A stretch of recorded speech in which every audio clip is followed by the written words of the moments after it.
Edmonton Oilers 5, Calgary Flames 3. Zach, we have a win on our hands. We have a series. The Battle of Alberta is on. Let's just get into everything. Let's break it down. Yeah, it was. What a game last night. Obviously a massive come from behind win for the Oilers.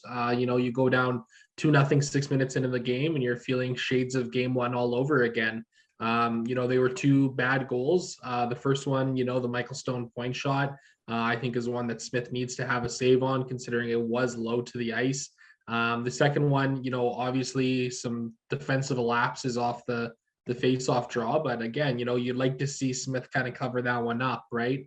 But credit where it's due, he only allowed one more goal the rest of the game. And that was to Tyler Toffoli early in the second period there. And otherwise, he shut the door, which was great to see.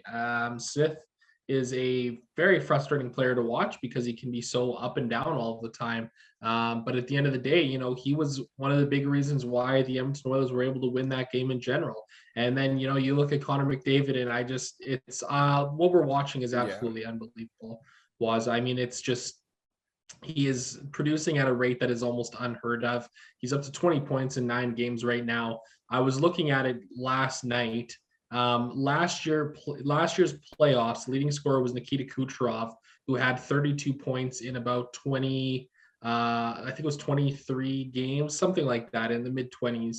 Second was Braden Point with 23 points. Jeez. And now you look at Connor McDavid, and he's already got 20 points in 9 games. It's absolutely absurd. And the impressive thing is that, 15 of those points have come at even strength as well.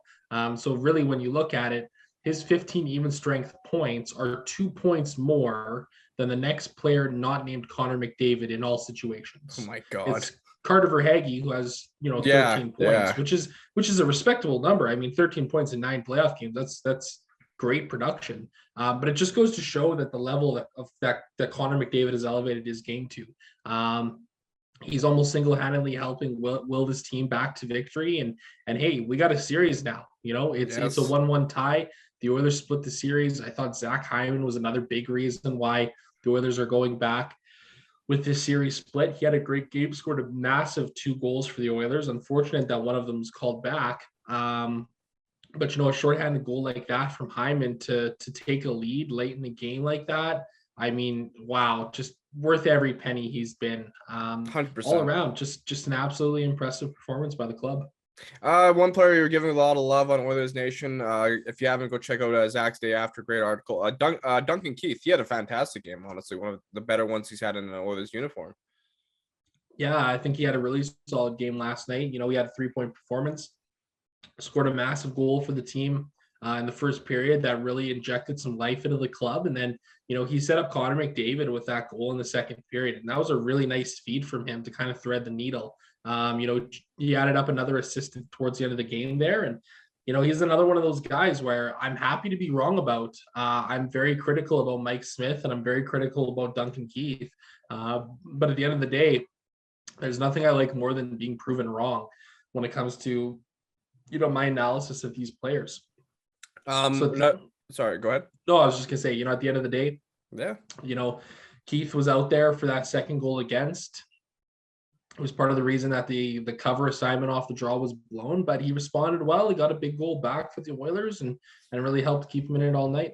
Another player who had a stronger game was Jesse Puljujarvi. I think putting him on a line with a few more skilled players would really benefit. What did you think of him?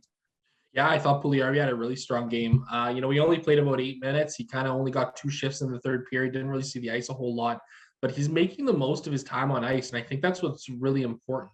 Would I like to see him being utilized a little bit more? Yeah, probably, but you know what? He's doing well in the time that he has, and he's not the strongest player all the time in the offensive zone, especially in a game like last night where the Oilers really need somebody who can score and who has that strong finishing ability. It's just not something that's in Puljujarvi's repertoire right now, and that's okay. But I thought he played at a very effective 8 minutes last night. He looked really good alongside Ryan Nugent-Hopkins and Zach Hyman. And that's the second line. That was a big reason, I think, why the Oilers were able to win that game last night.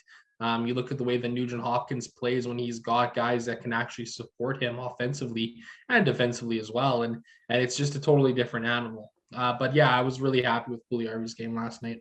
How about the talk of potentially Dylan Holloway being inserted in the lineup? Do we see that happening at all? You said, Zach Gassi and Josh Archibald, they played under 440 minutes last night. Like maybe some Dylan Holloway. Yeah, I mean, I don't see why not at this point. Jay Woodcroft was asked about it last night, and he was pretty coy about the whole ordeal, which is totally understandable. They took warm-ups last night, and he said he thought it'd be a good experience for both those guys to jump in, and he kind of said that they're two guys that are available, just like any other of the dozen players that are available to the Oilers. But at the end of the day, if you're going to play Josh Archibald or Zach Cassian for only 4 minutes, why not put Holloway in there and see what he can do?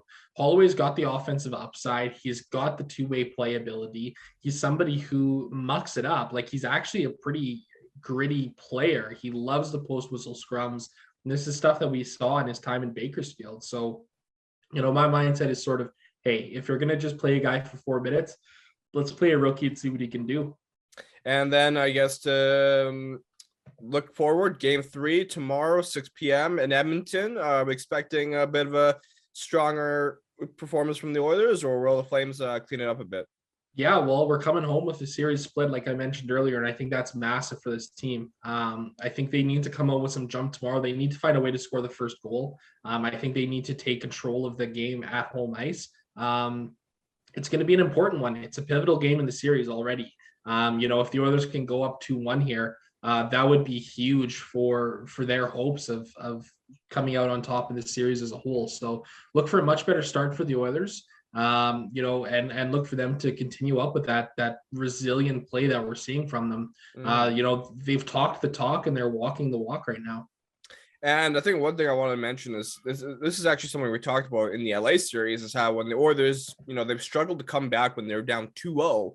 Well, in this game, they were down 2-0. They came back and got the victory. You got to love the resilience. And I mean, that's just it's a confidence booster for Oilers fans, knowing that this team can go down 2-0 and come back. Yeah, absolutely. It's like we talked about after game 1 was, where it's just like, hey, you know what? It's one game. Let's stay even keeled. Let's see what the second game brings. And this is exactly why, we have to try and have that mentality as fans and as people that watch the games. Remember and realize this is a 7-game series. And yes, this is a different Edmonton Oilers team. Yeah. It really is. It's a different team than we've seen in years past. When it comes to the playoffs, the regular season, Jay Woodcroft is working some magic with this team, and it's showing out there on the ice. Perfect. I think that's all for this next day reaction. Don't forget to head to OilersNation.com for more in-depth analysis. Like, comment, and subscribe, and we'll see you after game 3.